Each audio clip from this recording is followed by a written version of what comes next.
નમસ્કાર વિદ્યાર્થી મિત્રો, ગયા લેક્ચરમાં આપણે વિધેયોના કેટલાક પ્રકારો જોઈ ગયા, જેવા કે તદેય વિધેય, અચળ વિધેય, બહુપદી વિધેય, સમમેય વિધેય અને એક ઉદાહરણ પણ આપણે જોઈ ગયા હતા કે વિધેય અને વિધેયનો આલેખ કેવી રીતે દોરી શકાય. હવેથી આગળ વધીએ. ઉદાહરણ નંબર 15. f ફ્રોમ r-0 થી r fx = 1/x વ્યાખ્યાયિત વિધેય આપેલ છે. આ વ્યાખ્યાના આધારે નીચેનું કોષ્ટક પૂર્ણ કરો. આ વિધેયનો પ્રદેશ અને વિસ્તાર શું થશે?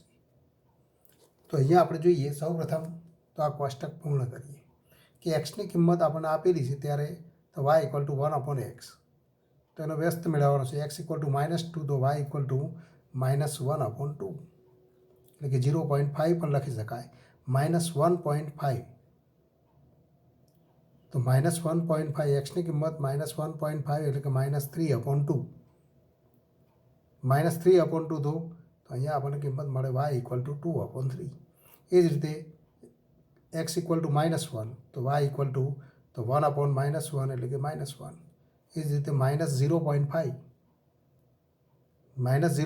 એટલે કે -1/2 તો y = -2. આ જ રીતે 0.25 પણ 0.25 એટલે કે 1/4 તો x = 1/4 તો 1/x તો 4 એટલે કે 1/0.25 તો 100/25 એટલે કે 4. એ જ રીતે 0.5 એટલે કે 1/2 તો x = 2.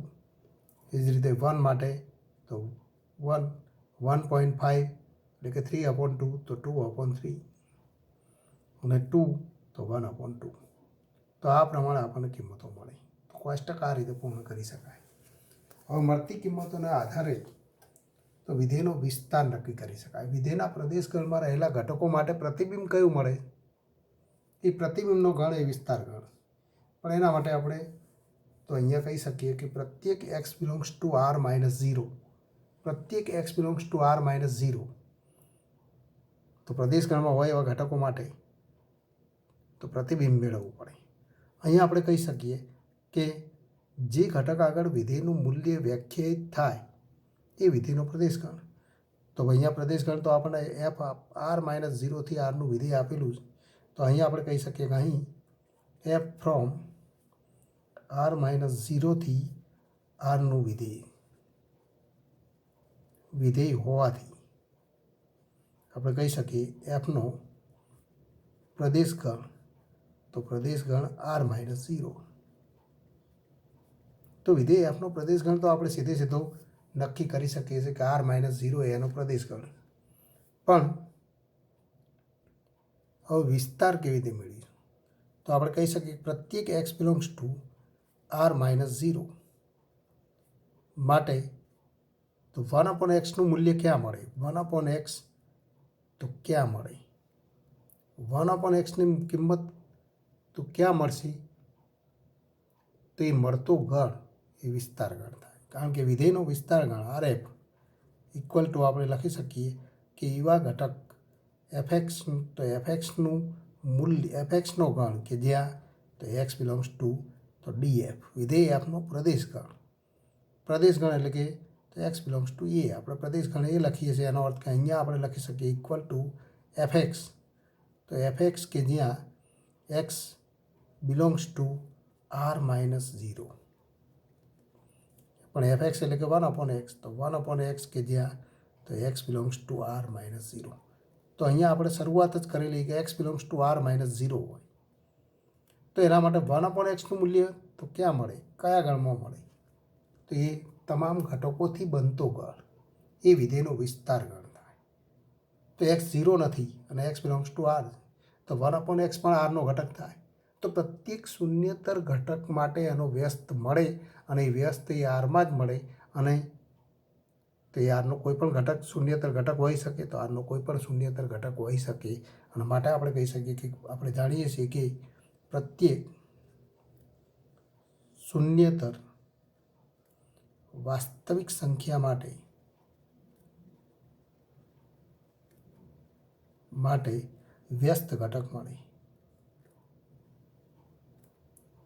મળે આથી તો તો આથી આપણે કહી શકીએ કે આ ગણ એ પણ તો 0 સિવાયનો, કારણ કે પ્રત્યેક શૂન્યત સંખ્યા માટે વ્યસ્ત મળે અને વ્યસ્ત તરીકે કોઈ શૂન્ય હોઈ શકે નહીં, તથા શૂન્ય એ કોઈ પણ, તો આપણે એ પણ લખી શકીએ તથા શૂન્ય એ કોઈ પણ સંખ્યાનો વ્યસ્ત ન હોઈ શકે, વ્યસ્ત હોઈ શકે નહીં. અને માટે આપણે કહી શકીએ કે શૂન્ય પ્રતિબિંબ તરીકે મળી શકે નહીં, અને માટે આપણે કહી શકીએ કે RF ઇક્વલ ટુ તો R -0. તો આ તો વિધેયનો વિસ્તાર ગણ થાય. વિસ્તાર ગણ પણ તો આપણે મેળવવા માટે વિધેયના સૂત્રના તો ગુણધર્મ આપણે જાણતા હોવા જોઈએ.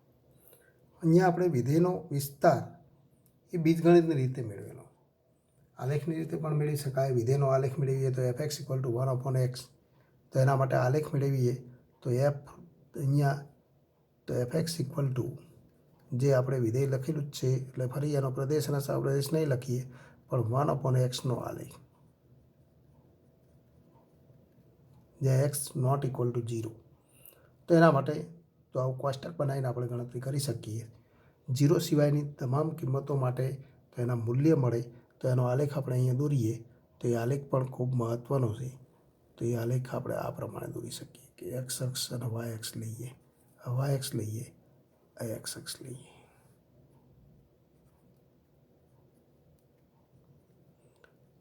યોગ્ય કિંમતો લઈને આપણે આલેખ દોરીએ, સ્કેલમાં પસંદ કરી ઘટકો લખો 0, 1, 2, 3, 4, 5, -1, -2, -3, -4. એ જ રીતે 1, 2, 3, 4, -1, -2, -3, -4. આ પ્રમાણે યામ સમતલ આપણે નક્કી કરીએ. હવે યામ સમતલમાં કિંમતો જોઈએ. 0 અહીંયા તો 0 માટે એનું પ્રતિબિંબ મળી શકે નહીં, પણ 1 માટે તો 1 મળે, 2 માટે 1/2 મળે, 3 માટે 1/3 મળે. એ જ રીતે તો 0.5 એટલે કે 1/2 માટે 2 મળે, 1/4 લઈએ તો એના માટે 4 મળે. એનો અર્થ કે તો આલેખ આપણને આવા સ્વરૂપમાં આલેખ મળે. અહીંયા આપણે જોઈ શકીએ છીએ કે આલેખ આપણને આવા સ્વરૂપમાં મળશે.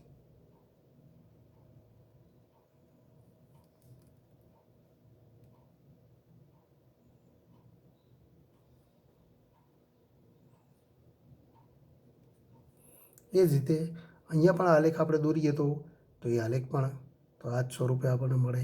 અહીંયા 1, 1 આપણે સ્કેલમાં એ પ્રમાણે રાખેલું છે, તો માટે તો આલેખ આપણને આ સ્વરૂપમાં મળે, જે અંતે y અક્ષની તો સમાંતર થઈ જાય. તો fx ઇક્વલ ટુ 1/xનો આલેખ છે. આપણે જોઈ શકીએ છીએ કે વિધેયનો વિસ્તાર ગણ મેળવવો હોય તો આ આલેખ ઉપર રહેલા બિંદુઓ એનો આપણે વાયામ મેળવવો પડે.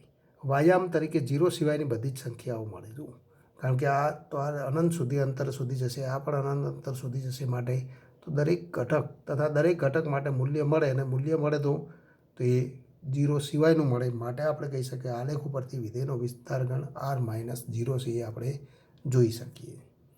હવે કેટલાક પ્રકારો જોઈએ વિધેયોના.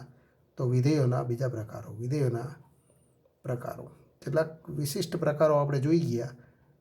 તો ફરી આપણે જોઈએ, હજુ પણ કેટલાક પ્રકારો આપણે જોઈશું. તો પહેલો તો અહીંયા આપણે આગળ તો 3 પ્રકાર તો આપણે જોઈ ગયા હતા, 3 કે 4 પ્રકાર જોઈ ગયા. હવે એથી આગળ વધીએ કે 5મો પ્રકાર વિધેયનો માનાંક વિધેય.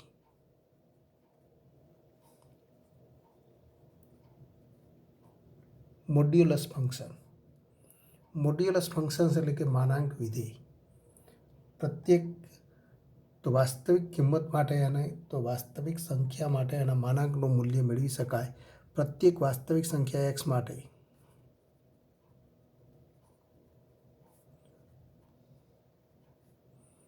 x માટે f from R to R fx equal to માનાંક એક્સ, તો જેને આપણે આવા સંકેતમાં દર્શાવીએ છીએ મોડ એક્સ. તો આથી વ્યાખ્યાયિત થતું વિધેય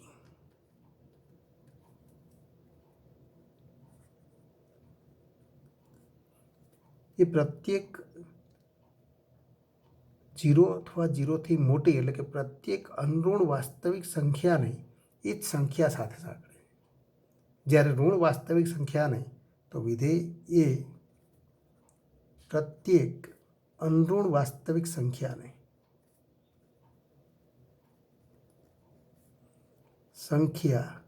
એક્સને એક્સ સાથે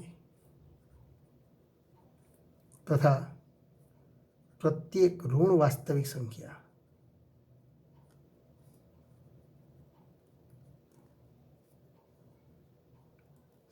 એક્સને તેના વિરોધી ઘટક માઇનસ એક્સ સાથે સાંકળે.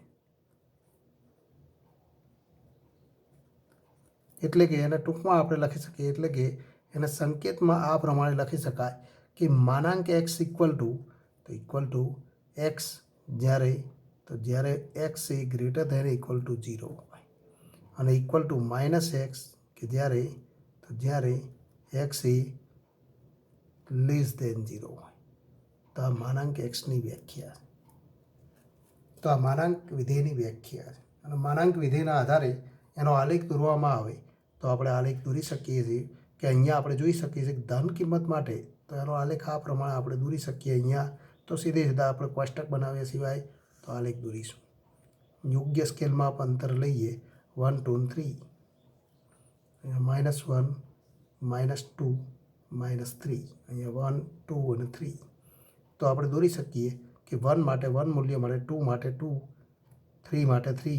એ જ રીતે -1 માટે +1 મળે, કારણ કે વિરોધી ઘટક છે એક્સ. માનાંક એક્સ, એક્સની જગ્યાએ -1 નો માનાંક તો -1 એટલે કે +1. એ જ રીતે -2 માટે તો ફરી 2 મૂલ્ય મળે. તો એનો આલેખ 0 માટે 0 મૂલ્ય મળે, તો માટે એનો આલેખ એ તો આવા બે કિરણોનો યોગગણ થાય. બે કિરણો કે જે એક્સ અક્ષની સાથે 45 ડિગ્રી માપનો ખૂણા રચતા, તો આ બે કિરણો, એક 45 અને બીજું તો 145. પણ એને આપણે આ પ્રમાણે પણ લખી શકીએ, આ બાજુ 45 અને આ બાજુ 45, તો બે ખૂણા રચતા કિરણોનો યોગગણ. તો આ એફએક્સ ઇક્વલ ટુ માનાંક એક્સનો આલેખ. માનાંક વિધેય એટલે કે માનાંક તરીકે કોઈ પણ સંખ્યાનો માનાંક એ હંમેશા અનઋણ સંખ્યા એ 0 અથવા 0થી મોટો જ થાય. એના કેટલાક ગુણધર્મો પણ છે, માનાંકના ઘણા બધા ગુણધર્મો છે, તો એ ગુણધર્મ પણ આપણે તો જોઈ શકીએ. હવે આપણે માનાંકના ગુણધર્મ જોઈએ કે કોઈ પણ સંખ્યા માટે એના માનાંકનું મૂલ્ય તો માનાંક x greater than equal to 0 થાય. Every x belongs to R. Number 2, જે આપણે સરળતાથી જોઈ શકીએ કે કોઈ પણ સંખ્યાનો માનાંક કેવી રીતે મેળવી શકાય. 2 માટે માનાંક મેળવવો હોય તો આપણે માનાંકની વ્યાખ્યા જોઈ ગયા. 2 એ 0 અથવા 0થી મોટું છે, માટે તો માનાંક 2 બરાબર 2 થાય. એ જ રીતે માનાંક -2, તો -2 એ 0 કરતાં નાની સંખ્યા ઋણ માટે તો માનાંક -2 ઇક્વલ ટુ -2 એટલે કે +2, એટલે કે ઋણ સંખ્યાનો માનાંક ધન મળે, અને માટે માત્ર 0નો માનાંક 0 મળે. હવે આપણે લખી શકીએ તથા માનાંક એક્સ ઇક્વલ ટુ 0, તો ડબલ ઇમ્પ્લાઇઝ આપણે કહી શકીએ એક્સ ઇક્વલ ટુ 0. એનો અર્થ કે માનાંક એક્સનું મૂલ્ય જો 0 હોય તો એક્સની કિંમત 0 જ થાય. એટલે કે જે સંખ્યાના માનાંકનું મૂલ્ય 0 હોય એ સંખ્યા તો શૂન્ય જ હોય. એ જ રીતે જો સંખ્યા એક્સ પોતે 0 હોય, શૂન્ય હોય, તો એના માનાંકનું મૂલ્ય 0 જ થાય. નંબર 3, બે સંખ્યાઓના સરવાળા માટે પણ કેટલાક ગુણધર્મ છે કે માનાંક x plus y less than equal to માનાંક એક્સ પ્લસ માનાંક વાય, જેને આપણે ત્રિકોણની અસમતા કહીએ. ત્રિકોણની અસમતા આપણે જોઈશું કે ત્રિકોણની અસમતા તો ઘણા બધા પ્રકરણમાં આપણે તો જોઈએ કે માનાંક x પ્લસ વાય બે સંખ્યાના સરવાળાના માનાંકનું મૂલ્ય એ બંને સંખ્યાના માનાંકના સરવાળાથી નાનું અથવા એને સમાન હોઈ શકે. એ સમાન ક્યારે થાય અને નાનું ક્યારે થાય એના માટે પણ તો ઘણું બધું તો ઘણા બધા એમાં અર્થ સમાયેલા છે. સમાન ક્યારે થાય અને સમાન ક્યારે ન હોય તો એમાં પણ તો એના આધારે જ આપણને તો આ અસમતા મળે છે. માટે જ અસમતા મળે ત્યારે એ ત્રિકોણની બાજુઓને દર્શાવતા બિંદુઓનું નિરૂપણ તો દર્શાવતા હોઈ શકે અને માટે જ તો એ માનાંક x plus y less than equal to માનાંક x પ્લસ માનાંક વાય અને ત્રિકોણની અસમતા તરીકે ઓળખવામાં આવે. એ જ રીતે બીજો પણ એક ગુણધર્મ છે માનાંક x minus y greater than equal to માનાંકમાં માનાંક x માઇનસ માનાંક વાય. તો આ તો બીજી પણ એક અગત્યનો ગુણધર્મ છે. તો આ માનાંકના ગુણધર્મ હતા. માનાંક વિધેય એ માન વિધેય એનો આલેખ આપણે જોઈ ગયા. માનાંક વિધેયનો વિસ્તાર ગણ તો હવે આપણે કહી શકીએ કે માનાંક વિધેયનો વિસ્તાર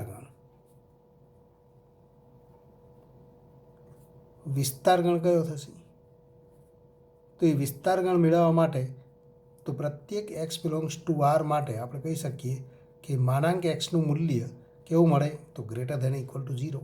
એનો અર્થ કે માનાંક x એટલે કે fx greater than equal to 0 પણ તો rf ઇક્વલ ટુ તો fx કે જ્યાં x બિલોંગ્સ ટુ તો df એટલે કે e અને માટે આપણે કહી શકીએ કાં તો 0 અથવા 0થી મોટું છે માટે આપણે કહી શકીએ એવી સંખ્યા p કે જ્યાં p greater than equal to 0 p belongs to r.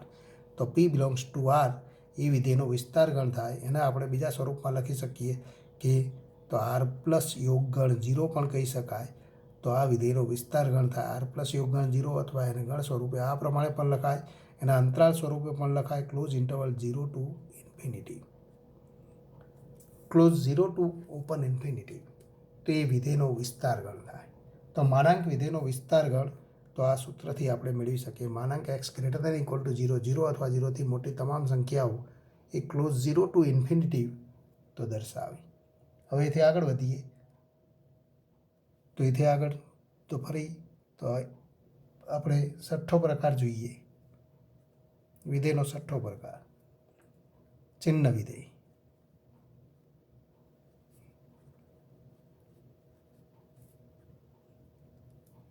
ચિહ્ન વિધેય એટલે કે ચિહ્નને આધારે જે સંખ્યા સાંકળવામાં આવે. સંખ્યાના ચિહ્નના આધારે કોઈ સંખ્યા સંકળાયેલી હોય તેવું વિધેય. વિધેય ફ્રોમ તો વિધેય f from r to r fx equal to તો fx ઇક્વલ ટુ 3 ભાગમાં એ વિધેય વ્યાખ્યાયિત છે કે fx ઇક્વલ ટુ 1 એનો પ્રતિબિંબ 1 હોય ક્યારે કે જ્યારે x greater than 0 equal to 0 જ્યારે x ઇક્વલ ટુ 0. અહીંયા આપણે જોઈ શકીએ x ધન હોય તો પ્રત્યેક ધન સંખ્યાને એ 1 સાથે સાંકળે.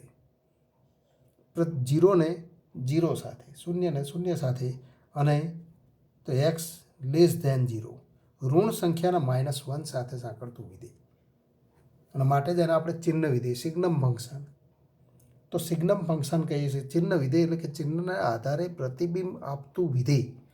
ધન સંખ્યા માટે 1, ઋણ સંખ્યા માટે -1 અને 0 માટે 0. તો આ સૂત્રથી વ્યાખ્યાયિત થતા વિધેય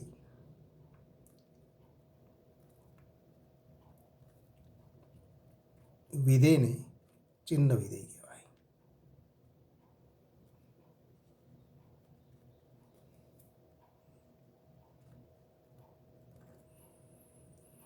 અને આ વિધેય માટે એનો પ્રદેશ ગણ r તથા તો વિધેયનો તો ચિહ્ન વિધેયનો આપણે જોઈ શકીએ છીએ વિધેયનો પ્રદેશ ગણ કયો છે તો પ્રદેશ ગણ r અને વિસ્તાર ગણ કયો થાય તો વિસ્તાર ગણ આપણે જોઈ શકીએ છીએ વિસ્તાર ગણમાં તો માત્ર 3 જ ઘટક પ્રતિબિંબ તરીકે મળે અને એ કયા મળે તો ધન કિંમતો માટે એટલે કે 0 અથવા 0થી મોટી કોઈ પણ કિંમત એટલે કે 0.5 1 2 3 1.5 2.5 કે મોટામાં મોટી વાસ્તવિક સંખ્યા લઈએ, ધન મોટી અને મોટી વાસ્તવિક સંખ્યાઓ લઈએ 1000 2000, તો એ પ્રત્યેક માટે 1 મૂલ્ય મળે અને 0 માટે 0. અને ઋણ સંખ્યા એ જ રીતે ઋણ -2 -5 -2.5 -3.5, તો બધા માટે -1. એનો અર્થ કે એના વિસ્તારગણમાં, તો વિધેયના વિસ્તારગણમાં 3 જ કિંમતો મળે, 1 0 અને -1. તો આ એનો વિસ્તારગણ થાય. તો આ વિધેયનો વિસ્તારગણ થાય. આ વિધેયનો આલેખ, તો વિધેયનો આલેખ પણ આપણે દોરી શકીએ છીએ. એના માટે તો અહીંયા આપણે આલેખ દોરીએ, તો અહીંયા આલેખ આપણે દોરીએ.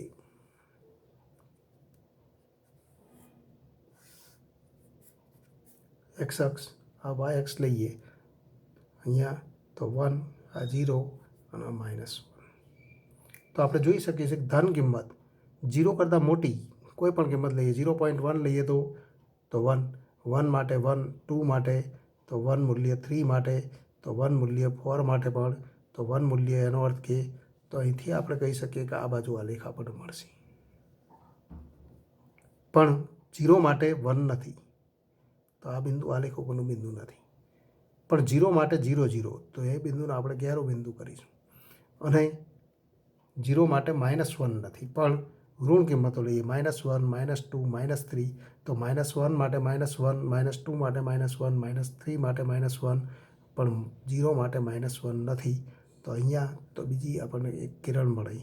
તો આ બે કિરણો અને તો આ બે કિરણો અને તો આ બિંદુ, એ વિધેયનો આલેખ છે. તો આ વિધેયનો આલેખ છે. તો fx = 1 0 -1 એટલે કે ચિહ્ન વિધેયનો આલેખ. તો આ ચિહ્ન વિધેયનો આલેખ છે. અને આલેખ ઉપરથી જોઈ શકાય છે કે આના તો કોઈ પણ ઘટક માટે મળતા પ્રતિબિંબનું મૂલ્ય 1 0 અથવા -1 જ મળે, માટે વિધેયના વિસ્તારગણ તો આ થાય. હવેથી આગળ તો ફરી એક તો સાતમું વિધેયનો પ્રકાર ખૂબ મહત્વનો છે, મહત્તમ પૂર્ણાંક વિધેય.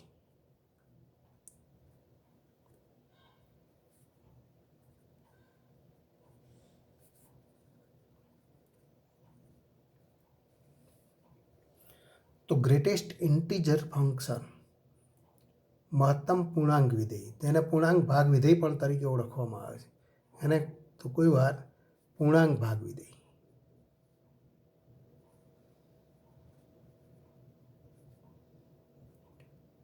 જેને ફ્લોર ફંક્શન તરીકે પણ ઓળખવામાં આવે છે. અંગ્રેજીમાં ફ્લોર ફંક્શન અથવા મહત્તમ પૂર્ણાંક વિધેય એટલે કે તો ગ્રેટેસ્ટ ઇન્ટીજર ફંક્શન. પણ એની વ્યાખ્યા શું થાય? તો આપણે વિધેય જોઈએ. વિધેય f from R to R fx = પૂર્ણાંક x. એના માટેનો સંકેત પણ જોઈએ. તો વિધેય f from R to R fx = પૂર્ણાંક x. એના માટેનો સંકેત આવો, લંબચોરસ બ્રેકેટમાં આપણે x દર્શાવીશું. પણ પૂર્ણાંક x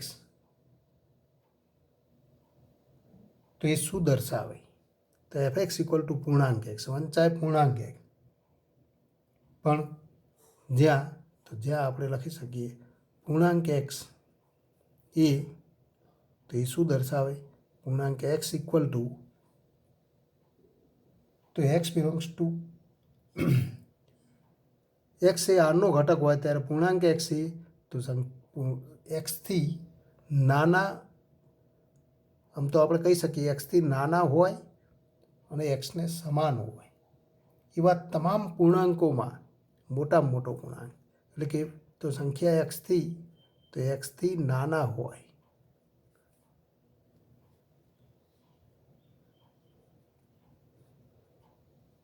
તથા xને સમાન હોય તેવા તમામ પૂર્ણાંકોમાં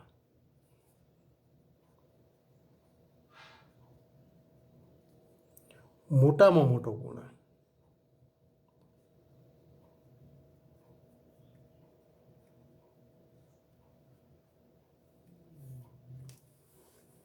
અહીંયા xથી નાના હોય તથા xને સમાન હોય.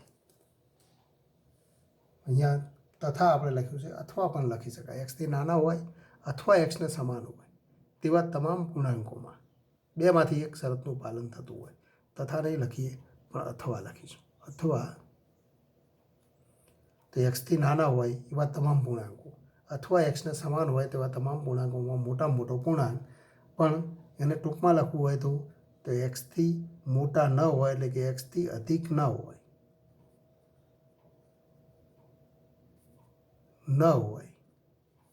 તેવો અધિકતમ પૂર્ણાંક.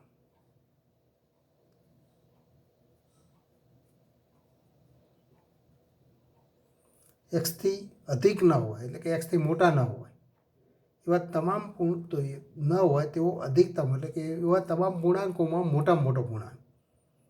હવે આપણે કિંમતો મેળવીશું કે પૂર્ણાંક ભાગ વિધેય f from R to R f x equal to પૂર્ણાંક એક્સ આ વ્યાખ્યાથી વ્યાખ્યાયિત થાય ને મહત્તમ પૂર્ણાંક વિધેય કહેવાય. થી વ્યાખ્યાયિત વિધેયને મહત્તમ પૂર્ણાંક વિધેય કહેવાય.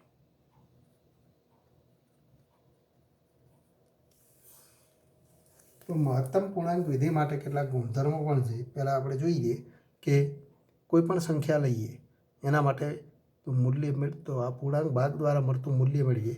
એક્સની કિંમત આપણે તો એક્સ ઇક્વલ ટુ 0થી શરૂઆત કરીએ. એક્સ ઇક્વલ ટુ 0 તો આપણે કહી શકીએ પૂર્ણાંક એક્સ અને ઇક્વલ ટુ પૂર્ણાંક 0. પૂર્ણાંક 0 એટલે કે તો ઇક્વલ ટુ 0થી નાના હોય અથવા 0ને સમાન હોય તેવા તમામ પૂર્ણાંકોમાં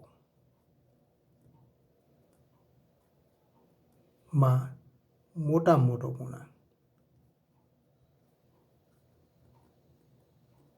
આ આપણે એની વ્યાખ્યા લખીએ પણ એના આધારે આપણે જોઈએ તો ઇક્વલ ટુ પર 0થી નાના હોય તો 0થી નાના ઘણા બધા ઘટકો કયા છે તો -1 -2 -3 -4 અપ ટુ અથવા 0ને સમાન તો 0 પણ છે તો 0 -1 -2 -3 -4 તો આ બધા પૂર્ણાંકો. આમાં મોટામાં મોટો પૂર્ણાંકમાં મોટામાં મોટો પૂર્ણાંક પણ આમાં મોટો પૂર્ણાંક કયો છે તો ઇક્વલ ટુ 0 અને માટે આપણે કહી શકીએ પૂર્ણાંક 0 ઇક્વલ ટુ 0. આ જ રીતે તો એક્સ ઇક્વલ ટુ 0.5 લઈએ તો આપણે કહી શકીએ પૂર્ણાંક એક્સ અને ઇક્વલ ટુ પૂર્ણાંક 0.5. પણ પૂર્ણાંક 0.5 એટલે કે તો પૂર્ણાંક 0.5 હવે આપણે આ પ્રમાણે નહીં લખીએ પણ પૂર્ણાંક 0.5થી નાના હોય અથવા એને સમાન હોય તો પૂર્ણાંક તો 0.5 એ પૂર્ણાંક નથી પણ 0.5થી નાના તો સંખ્યા રેખા ઉપર જુઓ, સંખ્યા રેખા દોરો. આ તો 0 લઈએ, આ 1 લઈએ તો આ 0.5. આ બાજુ બધા પૂર્ણાંકો મળે. 0.5થી નાના પૂર્ણાંકો કયા થાય તો 0 -1 -2 -3 તો ડાબી બાજુ બધા પૂર્ણાંકો મળે તો આપણે લખી શકીએ 0 -1 -2 -3 -4 અપ ટુ માં સૌથી મોટો પૂર્ણાંક, મોટામાં મોટો પૂર્ણાંક.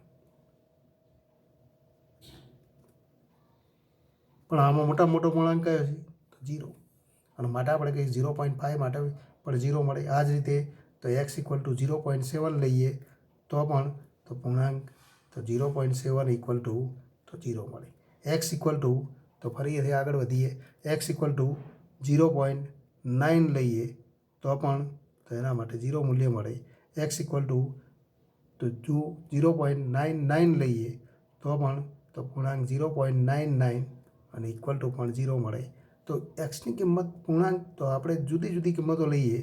પૂર્ણાંક એક્સ ઇક્વલ ટુ પૂર્ણાંક 0.9 તો ઇક્વલ ટુ 0.99 તો ઇક્વલ ટુ 0. પણ ફરી 1 લઈએ તો પૂર્ણાંક 1 ઇક્વલ ટુ 1 મળે. તો પૂર્ણાંક 1 ઇક્વલ ટુ તો 1 મળે કારણ કે આપણે ગણતરી કરીએ આ જ રીતે તો પૂર્ણાંક 1 ઇક્વલ ટુ તો પૂર્ણાંક 1 ઇક્વલ ટુ તો જેમ 0 માટે જોઈ ગયા 1થી નાના હોય અથવા 1ને સમાન તો 1થી નાના અથવા 1ને સમાન તો 1 0 -1 -2 -3 એમાં મોટામાં મોટો પૂર્ણાંક 1 તો માટે 1 મળે. આ રીતે આપણે તો બીજા ઘટકો માટે પણ તો ગણતરી કરીએ. આ જ રીતે આપણે જોઈએ કે 1.2 તો એક્સ ઇક્વલ ટુ 1.2 તો પૂર્ણાંક એક્સ અને ઇક્વલ ટુ પૂર્ણાંક 1.2 તો આપણે કહી શકીએ 1.2થી નાના હોય અથવા એને સમાન, પણ આ તો પૂર્ણાંક નથી, પણ એનાથી નાના કયા છે તો 1, 0, -1, -2, -3 આ પ્રમાણે માં મોટામાં મોટો ઘટક તો આમાં મોટામાં મોટો પૂર્ણાંક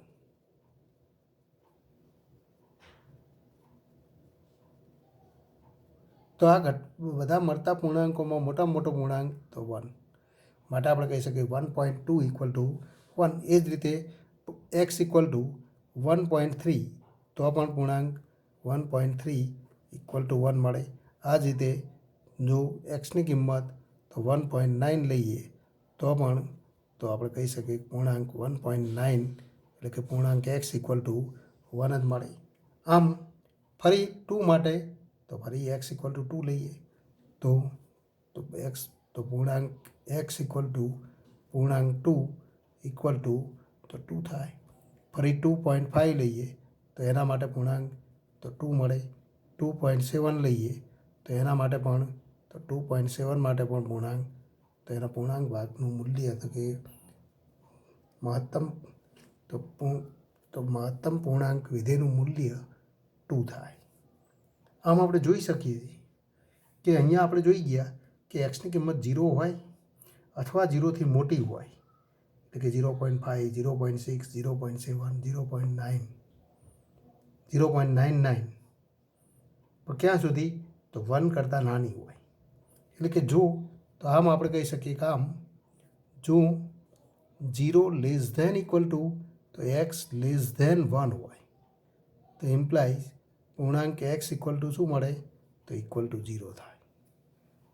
તો એવી તમામ સંખ્યાઓ માટે, પણ આ બધી સંખ્યાઓ કઈ છે તો 0 અને 1ની વચ્ચે રહેલી સંખ્યાઓ, 0 કરતાં મોટી હોય, 0 ન હોય પણ 1 સુધી, તો 0થી 1 સુધીની સંખ્યાઓ માટે પૂર્ણાંક ભાગનું મૂલ્ય 0 થાય. તથા એ જ રીતે આપણે કહી શકીએ કે જો 1 less than equal to x તો 1નું શરૂઆત કરીએ એક્સ ઇક્વલ ટુ 1 લઈએ તો 1 માટે પૂર્ણાંક ભાગનું મૂલ્ય 1 મળે. 1.2 માટે પણ 1, 1.3 માટે પણ 1, 1.99 માટે પણ 1 મળે, પણ 2 માટે ફરી 2 મળે. તો આપણે લખી શકીએ કે લેસ ધેન 2 હોય તો ઇમ્પ્લાઇઝ પૂર્ણાંક એક્સ ઇક્વલ ટુ તો 1 થાય. આ જ રીતે વ્યાપક સ્વરૂપે કહી શકીએ કે તો આથી વિરુદ્ધ સ્વરૂપે પણ સત્ય થાય. એટલે કે જે સંખ્યાના પૂર્ણાંક ભાગનું મૂલ્ય 0 હોય તો એ સંખ્યા 0 અને 1ની વચ્ચે જ હોય તો ડબલ ઇમ્પ્લાઇઝમાં પણ આ પરિણામો સત્ય થાય.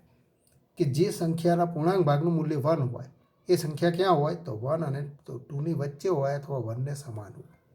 આમ વ્યાપક સ્વરૂપે કહી શકીએ કે આ જ રીતે તો તે જ રીતે જો સંખ્યા 2 અથવા 2થી મોટી અને 3થી નાની હોય તો એના પૂર્ણાંક ભાગનું મૂલ્ય કેટલું મળે તો હવે આપણે કહી શકીએ પૂર્ણાંક એક્સ ઇક્વલ ટુ શું થાય તો ઇક્વલ ટુ 2. આ જ રીતે 3 અથવા 3થી મોટી અને તો 4થી નાની હોય એવી સંખ્યા માટે પૂર્ણાંક એક્સનું મૂલ્ય કયું મળે તો ઇક્વલ ટુ 3 થાય. આમ વ્યાપકપણે કહી શકીએ કે આમ વ્યાપક રીતે આપણે કહી શકીએ કોઈ પણ સંખ્યા તો આમ આપણે કહી શકીએ કે n બિલોંગ્સ ટુ ઝેડ માટે તો n બિલોંગ્સ ટુ ઝેડ માટે જો n less than or equal to x less than n+1 હોય તો આપણે કહી શકીએ પૂર્ણાંક એક્સ ઇક્વલ ટુ શું મળે તો ઇક્વલ ટુ n મળે. તો આ એક અગત્યનો આપણે ગુણધર્મ મળે. તો આ ગુણધર્મ ખૂબ મહત્ત્વનો છે કે જો કોઈ પૂર્ણાંક સંખ્યા અથવા કોઈ પણ સંખ્યા એક્સ માટે એક્સ એ બે તો પૂર્ણાંકોની વચ્ચે હોય, પણ કયા પૂર્ણાંકો બે ક્રમિક પૂર્ણાંકોની વચ્ચે તો એના પૂર્ણાંક ભાગનું મૂલ્ય નાના પૂર્ણાંક બરાબર થાય. જેમ કે એક્સ એ 2 અને 3ની વચ્ચે હોય અથવા 2ને સમાન હોય તો એના પૂર્ણાંક ભાગનું મૂલ્ય નાના પૂર્ણાંક 2 બરાબર થાય. 1 અને 2ની વચ્ચે હોય તો એના પૂર્ણાંક ભાગનું મૂલ્ય 1 થાય. અને માટે જ આને આપણે ફ્લોર ફંક્શન કહીએ છીએ. તો આને ફ્લોર ફંક્શન તો તરીકે પણ ઓળખવામાં આવે. તો આ એક અગત્યનો ગુણધર્મ છે. એ જ ઉપરાંત તથા આપણે કહી શકીએ જો n બિલોંગ્સ ટુ ઝેડ હોય તો આપણે કહી શકીએ પૂર્ણાંક n બરાબર શું થાય તો n. એનો અર્થ કે તો 0 માટે પૂર્ણાંક ભાગનું મૂલ્ય 0, 1 માટે તો 1, 2 માટે તો 2, 3 માટે 3, એમ ઝેડ એ કોઈ પૂર્ણાંક હોય, n એ કોઈ પૂર્ણાંક હોય, n બિલોંગ્સ ટુ ઝેડ તો તો પૂર્ણાંક n ઇક્વલ ટુ n થાય. તો આ પણ એક અગત્યનો ગુણધર્મ મળે. અને આપણે એક્સમાં લખીએ તો આપણે આ પ્રમાણે લખી શકીએ, એટલે કે જો એક્સ બિલોંગ્સ ટુ ઝેડ તો પૂર્ણાંક એક્સ ઇક્વલ ટુ એક્સ થાય. અને એથી વિરુદ્ધ પણ સત્ય થાય, એટલે કે ડબલ ઇમ્પ્લાઇઝમાં પણ સત્ય છે. જે પૂર્ણાંક કોઈ સંખ્યાના પૂર્ણાંક ભાગનું મૂલ્ય એ સંખ્યા બરાબર હોય તો એ પૂર્ણાંક ઘટક જ હોય. એટલે કે આપણે આ પ્રમાણે પણ લખી શકીએ કે એક્સ બિલોંગ્સ ટુ ઝેડ તો ડબલ ઇમ્પ્લાઇઝ પૂર્ણાંક એક્સ ઇક્વલ ટુ એક્સ થાય. તો આ એક અગત્યનો ગુણધર્મ તો આપણે યાદ રાખી શકીએ. તો આ પૂર્ણાંક ભાગ વિધેય એટલે કે મહત્તમ પૂર્ણાંક વિધેય એના તો ગુણધર્મ હતા.